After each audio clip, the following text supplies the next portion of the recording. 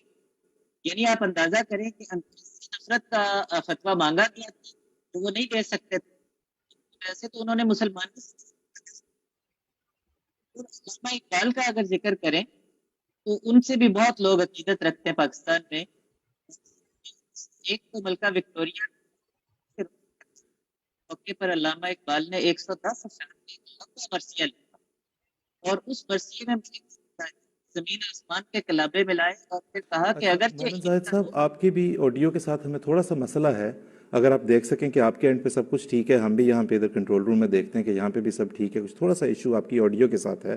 اور نصیر حبیب صاحب کے بھی تھا، لیکن مجھے لگتا ہے کہ اب تک ٹھیک ہو چکا ہوگا۔ تو ہم جتنی دیر مومن صاحب اپنی اینڈ پہ دیکھ رہے ہیں اور ہم یہاں پہ دیکھ رہے ہیں، اتنی دیر میں ہم نصیر حبیب صاحب کے پاس واپس چلتے ہیں۔ نصیر حبیب صاحب، آپ ہمیں بتا رہے تھے بھی پہلے جب بات آپ سے ہوئی کہ جب مقدمہ دیوار لے کے، جو کہ قادیانوں بڑا ظاہر ایک تکلیف دہ ایپیسوڈ تھا، مرحلہ تھا، تو اس پہ انگریز نے جس طرح سے جو ہے وہ مظاہرہ کیا، انگریز اس وقت جو بھی کوئی وہاں پہ تھا افسر، اور آپ ہمیں دیوبندیوں کا کچھ بتانے لگے تھے، ہمیں وہ بھی بتائیں، اور ساتھ ہمیں یہ بھی بتائیں اگر آپ، کہ کہا یہ جاتا ہے کہ ہندوستان کے مسلمان تمام جو ہیں وہ گویا انگریز کے خلاف متحد تھے، اور حضرت مرزا صاحب بانی جماعت مسیح موعود علیہ الصلوۃ والسلام نے انگریز کے ایما پہ مسلمانوں کے اتحاد کو توڑنے کی کوششیں کیں، جن میں وہ جہاد وغیرہ کا پھر لے کے آتے ہیں اور کہتے ہیں کہ جی اصل میں وہ ان کو ایجنٹ کے طور پہ کھڑا کیا گیا نعوذ باللہ، تاکہ مسلمانوں کے اتحاد کو توڑا جا سکے۔ تو ہمیں وہ دیوبند والی بات بھی بتائیں، اور اسی تناظر میں آگے یہ بھی بتا دیں کہ کون سا ایسا اتحاد تھا جی مسلمانوں کا جسے توڑنے چلے تھے یا جسے توڑنے کی ضرورت تھی۔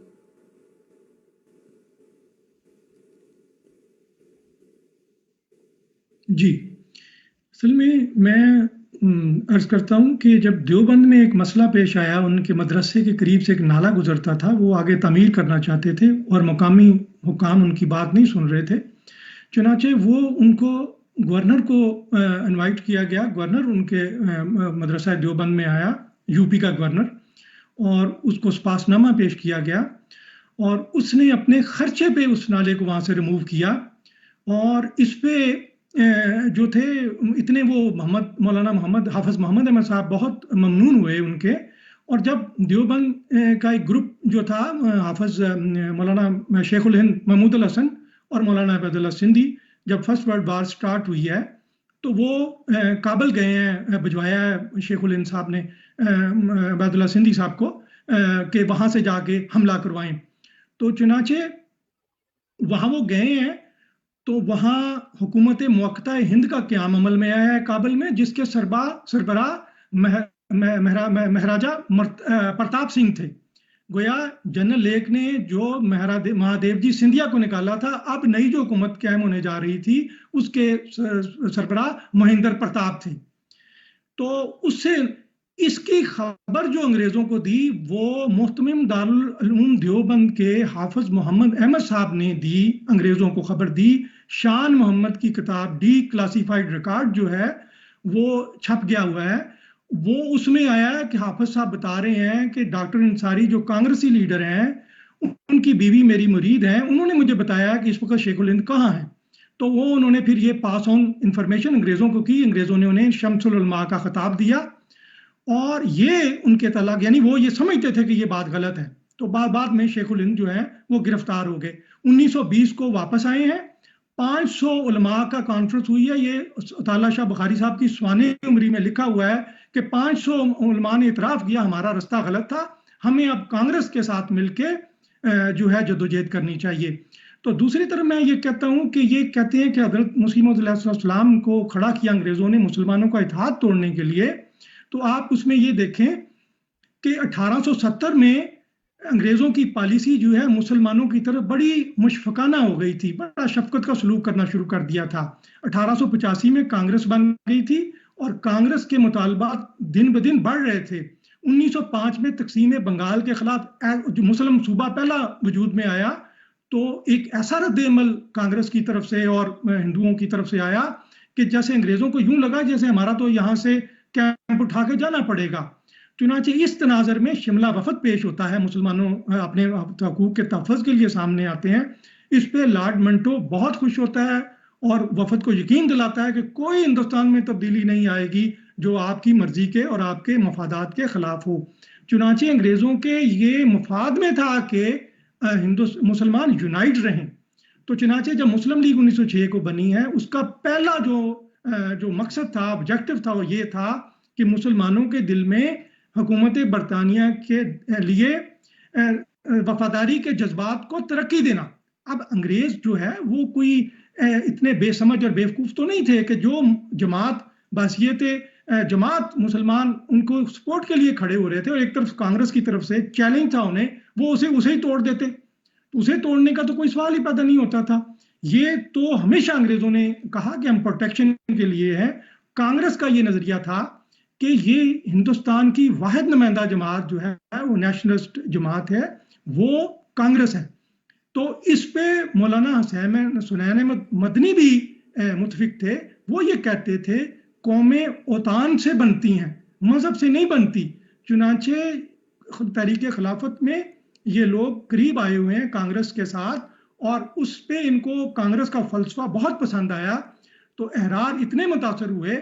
کہ انہوں نے جب مسلم لیگ مطالبہ کرتی تھی مسلمانوں کے حقوق کا اور نہرو رپورٹ کو خطرناک سمجھتی تھی، تو وہ یہ سمجھتے تھے کہ نہیں، کانگریس کا نظریہ ٹھیک ہے، تو اس کے لیے اس پہ کوئی ہمیں شکوہ نہیں ہے، ٹھیک، ہر ایک کا اپنا اپنا نظریہ ہوتا ہے۔ لیکن اصل شکوہ یہ ہے کہ وہ اس حد تک چلے گئے کہ مولانا اطالعہ شاہ بخاری گاندھی جی کے لیے کہتے تھے یہ بالقوہ نبی ہے، اور اس کے لیے کہتے تھے ہر آدمی نہرو جیسا خطبہ پڑھے، لیکن قائد اعظم کے بارے، اور مولانا حبیب الرحمان لدھیانوی نے گاندھی کی پیروی میں اپنی داڑھی کٹوا دی، حالانکہ مولوی تھے لیکن وہ اتنا خوش ہوئے گاندھی کے ساتھ۔ لیکن دوسری طرف قائد اعظم کو تنقید کا نشانہ بناتے تھے، کہتے تھے 6 فٹ کے جسم پہ اسلام نافذ نہیں کر سکا، ان کی کلین شیپ پہ اعتراض تھا، لیکن گاندھی کی جو پیروی میں اپنی داڑھی کٹوا دی انہوں نے، اور ان کو کہتے تھے کافر اعظم ہے، اور گاندھی جی کو کہتے ہیں بالقوہ نبی ہے، اور مسلم لیگ کو جو ووٹ دے گا وہ سور ہے اور سور کھائے گا۔ اور بریلوی علماء 1939 میں فتویٰ دیتے ہیں کہ یہ مولانا محمد میاں کہ قائد اعظم رافضی ہے اور مسلم لیگ جو ہے وہ اس میں جو ہے وہ جانا ٹھیک نہیں ہے۔ تو یہ جو علماء کا نظریہ تھا، یہ کانگریس کے ساتھ مل کے ہمیشہ مسلم، جب قائد اعظم 1928 میں کلکتہ کا آل پارٹیز کلکتہ کانفرنس میں گئے ہیں تو آپ نے یہ مطالبے پیش کیے ہیں نہرو رپورٹ میں ترمیم کرو، انہوں نے یہی اعتراض کیا ہے آپ کس کی نمائندگی کرتے ہیں، آپ سب کی نمائندگی نہیں کرتے۔ تو اس پہ اس وجہ سے ان کا موقف کمزور ہوا، حالانکہ انگریزوں کا یہ مفاد میں نہیں تھا کہ مسلمانوں کا جو ہے وہ ٹکڑے ہوں۔ بہت شکریہ آپ کا نصیر یوسف، جزاک اللہ۔ دیکھیں بڑی تفصیل کے ساتھ ابھی نصیر یوسف نے بتایا۔ دوسری بات یہ کہ یہ جس طرح سے بتا رہے تھے کہ مسلم لیگ کا جو دستور اساسی بنا وہ ان کا تبصرہ نہیں تھا نصیر حبیب صاحب کا، وہ فیکٹ ہے کہ جو ان کا دستور اساسی بنا اور جسے گرین بک کے نام سے موسوم کیا گیا، مولانا محمد علی جوہر نے وہ تحریر کی تھی، یہ اس میں لکھا ہوا ہے پہلا مقصد کہ مسلمانوں کے دل میں انگریز حکومت کے لیے ہمدردی کے جذبات پیدا کرنا موجود ہے تحریر میں۔ اس لیے ہم گزارش اپنے ناظرین سے یہی کیا کرتے ہیں کہ جب ان سوالات کے جواب آپ لے کے آئیں تو خدا را اس میں طیش میں نہ آئیں، اس میں برے بھلے الفاظ نہ استعمال کریں، جا کے کتابوں میں سے دیکھیں تاریخ میں کیا لکھا ہے، اس کے حوالے سے لا کے یہاں پہ بات کریں، ہمیں بڑا اچھا لگے گا۔ آپ کے سوالات کو ہم یہاں پہ ایڈریس بھی کریں گے۔ آج بھی کچھ ہم نے آپ کو سوال دینے، 5 سوالات تو ادھار ہیں ہمارے مخالفین کی طرف، آج بھی 2 سوالات ہم کو دے کے بھیجیں گے۔ ایک پچھلے دنوں میں جو دیکھنے میں آئی بات وہ یہ ہے کہ سوشل میڈیا وغیرہ کے اوپر بعض لوگوں نے یہ کہنا شروع کیا کہ جی ہم اگر بات کریں گے تو ہم تو صرف جماعت احمدیہ کے سربراہ سے بات کریں گے، یعنی حضرت خلیفۃ المسیح سے۔ یہ بھی سننے میں آیا کہ جی ہمارے بارے میں آپ بے شک کہتے رہے کہ فلاں نے فلاں کے خلاف تکفیر کی، فلاں نے فلاں کے خلاف تکفیر کی، لیکن احمدیوں کا کیس اس لیے مختلف ہے کیونکہ تمام امت مسلمہ نے مل کے ان کے خلاف تکفیر کی ہے اور انہیں کافر قرار دیا ہے۔ اس میں ہم ان دونوں باتوں کے جواب میں صرف ایک بات عرض کرنا چاہتے ہیں اپنے امام ایدہ اللہ تعالیٰ بنصر العزیز کے حوالے سے بھی، اور اس اعتراض کے حوالے سے، اس بات کے حوالے سے کہ پوری امت مسلمہ نے مل کے ایسا کیا۔ جب آپ کہتے ہیں کہ کل امت مسلمہ، پوری امت مسلمہ نے مل کے ایسا کیا، کون ہے آپ کا نمائندہ سربراہ جسے ہم کہیں کہ جی اچھا یہ ہیں جی امت مسلمہ کے سربراہ اور انہوں نے یہ فیصلہ دے دیا ہے، اور کون ہے آپ کا سربراہ جو جماعت احمدیہ کے سربراہ سے بات کرے گا؟ یہ بھی سوالوں میں شامل کر لیں، کون ہے امت مسلمہ کا سربراہ؟ آپ جب سوچنے دیکھنے نکلیں گے، آپ اس پہ اتفاق اگر کہیں پہ ہو جائے تمام فرقوں کا کہ جی یہ ہم نے سمجھ لیا کہ جی یہ ہیں اب ہمارے، جو ہم کہتے ہیں جی امت مسلمہ کا سربراہ یہ ہیں، یہ اتفاق کبھی بھی نہیں ہو سکے گا، یہ بھی ہم بتا دیتے ہیں آپ کو۔ لیکن بہرحال آئندہ جب ایسی بات ہو اس بات کو ذہن میں رکھیں۔ اللہ کے فضل سے جماعت احمدیہ پہ تو اللہ کا بڑا احسان ہے کہ اللہ تعالیٰ نے ہمیں خلافت کی شکل میں امامت عطا فرمائی ہے۔ اس کے ذریعے سے جماعت احمدیہ کو ترقیات کی وہ منازل طے کرائی ہیں جسے غیر رشک سے بھی دیکھتے تو ہیں، حسد سے بھی دیکھتے ہیں، اور پھر اس کی جو بگڑی ہوئی شکلیں نظر آتی ہیں وہ ظاہر ہے کہ بہت مناسب نہیں۔ مومن صاحب کے پاس واپس چلتے ہیں۔ مومن زاہد صاحب، آپ ہمیں بتا رہے تھے جو فتاویٰ کے بارے میں کچھ، اور جو ان کے جو نظریات ہیں وہ بھی آپ ہمیں بتا رہے تھے، وہ ہم اس کی طرف ایک تو واپس آئیں گے، اور پھر وہ جو ہی آپ کی بات ختم ہوتی ہے تو ایک اور بھی سوال آپ سے ہم نے پوچھنا ہے۔ جی مومن صاحب۔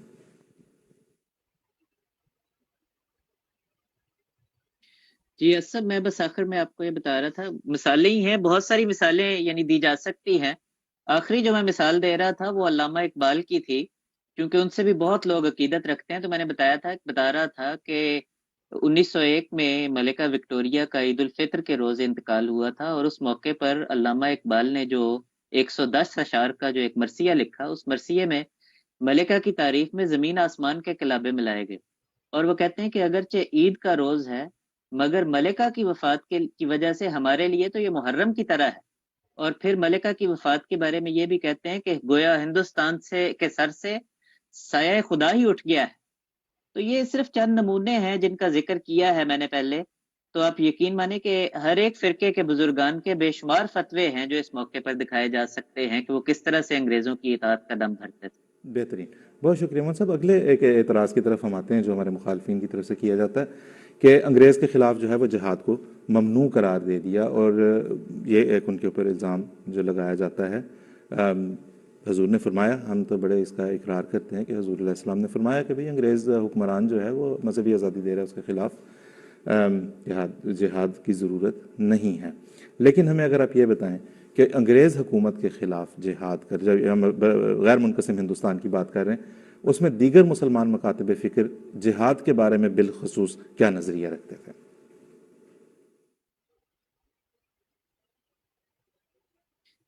اسب جزاکم اللہ، اگر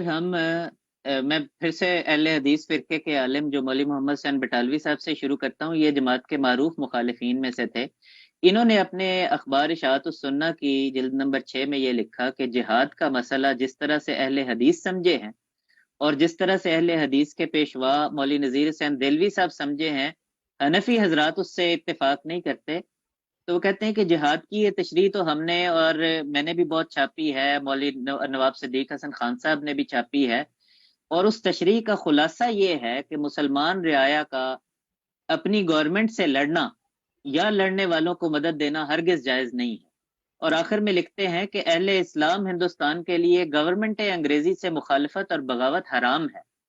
پھر باقی مسلمان فرقوں کا اگر ذکر کریں تو ہم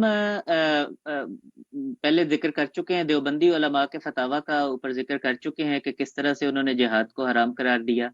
انگریزوں کے خلاف۔ پھر اگر باقی دوسرے فرقوں کا مزید ذکر کریں تو ولیم ولسن ہنٹر صاحب کی کتاب ہے دی انڈین مسلمان، جو انہوں نے 1871 میں لکھی تھی، اور اس کتاب میں انہوں نے مسلمانوں کے نظریہ جہاد کے متعلق تفصیلی بحث کی، اور یہ بحث اٹھائی کہ یہ نظریہ جہاد کس طرح سے انگریز حکومت کو نقصان پہنچا سکتا ہے۔ اس کتاب کا تیسرا باب جو ہے وہ مسلمان مفتیان کے جہاد کے بارے میں دیے گئے فتووں کے بارے میں، اور اس باب میں وہ یہ کہتے ہیں کہ یہ بہت خوشی کی بات ہے کہ مسلمان علماء کے فتوے انگریز حکومت سے امن اور وفاداری کے فتوے ہیں، بلکہ کہتے ہیں کہ خدا نہ خواستہ اگر مسلمان علماء کے فتوے بغاوت کے حق میں ہوتے تو یہ بہت ہی خطرناک بات ہوتی۔ اور پھر یہی ہنٹر صاحب جو ہیں مسلمانوں میں سے جو شیعہ فرقہ ہے، شیعہ حضرات کی وفاداری پر مکمل اطمینان کا اظہار کرتے ہوئے یہ کہتے ہیں کہ اگر کوئی فرقہ حقیقت میں گورنمنٹ کا وفادار ہے تو وہ شیعہ ہے، اور لکھتے ہیں کہ ایک شیعہ عالم دین امیر علی خان بہادر صاحب نے بے شمار معتبر ترین شیعہ علماء کی تائید سے ایک رسالہ شائع کیا ہے، جس میں انہوں نے لکھا ہے کہ جب تک امام غائب ظاہر نہ ہو جہاد کی شرائط پوری نہیں ہوں گی، لہٰذا شیعہ تو حکومت برطانیہ سے جہاد کا سوچ بھی نہیں سکتے۔ پھر اگر اس سے آگے بڑھیں تو احمد رضا خان بریلوی صاحب کو دیکھیں تو ان کے متعدد فتاوی ہیں، فتاوی رضویہ میں چھپے ہوئے، جس میں انہوں نے بڑا کھول کھول کر لکھا ہے کہ ہندوستان میں مسلمانوں کو جہاد کی تعلیم دینے والا مسلمانوں کا بدخواہ ہے، اور بلکہ کہتے ہیں کہ جنہوں نے جہاد کے واجب ہونے کے فتوے لکھے وہ اپنے اس فتوے سے حرام کے مرتکب ہو گئے۔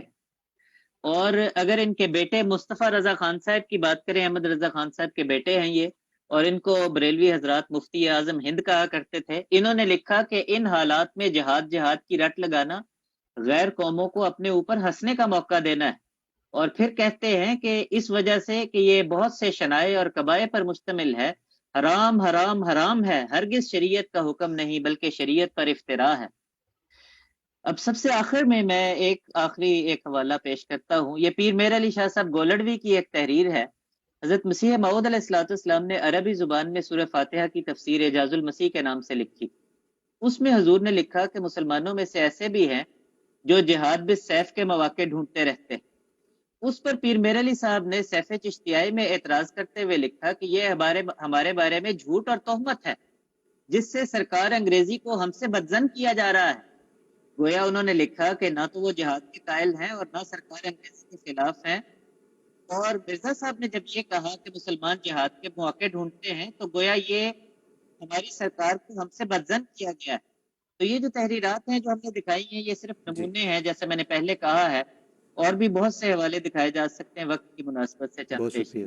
بہت شکریہ موہن صاحب، جزاکم اللہ۔ ناظرین، ہمارے پروگرام کا وقت تقریباً ختم ہو چلا ہے۔ ہم نے 2 سوالات آپ کو پیش کرنے تھے، ایک تو ہم نے بیچ میں عرض کر دیا لیکن وہ ان سے الگ تھا۔ ایک درخواست ہم آپ سے یہ کریں گے، جو بھی ان سوالات کے جواب دینا چاہے اپنے جہاں مرضی جس جگہ پہ بھی، جس پلیٹ فارم پہ بھی، جس طرح ہم نے ہر بات باحوالہ دکھا کے کی ہے، اسی طرح سے آپ جب اپنا جواب دیں آپ بھی ہمیں ساتھ حوالہ جات پیش کریں۔